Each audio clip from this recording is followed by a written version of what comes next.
100% ደስታን አታጣም ቁርአንን ስትይዝ የሆነ ቢዝነስ ጀምረህ 100% ፌል ቢያደርግ ያ ቢዝነስ ሐዘንህ ግን 100% አይደለም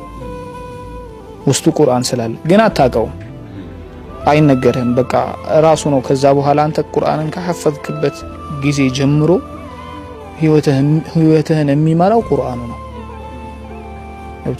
ሶ እንዳልከው ቤተሰቦች ለልጃቸው ብቸኛ ውርስ እዚህ ዱንያ ላይ ሊሰጡ የሚችሉት ነገር መጀመሪያው ቁርአን ነው ከዛ በኋላ ለዒልም በጣም ቅርብ ትሆናለህ አይተህ ከሆነ በአካዳሚ ስኮራቸው መጀመሪያ ደካማ ውጤት የሚያስመዘግቡ ተማሪዎች ቁርአንን ሐፍዘው ከዛ በኋላ ጆይን ሲያደርጉ ድጋሚ ትምህርታቸውን ቶፕ ላይ ነው የሚገቡት ብዙ ነገሮች ይገሩልሃል በጣም ብዙ ነገሮች እንዳልኩ 100% ውስጥ ላይ ሐዘን አይሰፍም ሁሉ ጊዜ መጽናኛ አጽናኛለህ እና ላይክ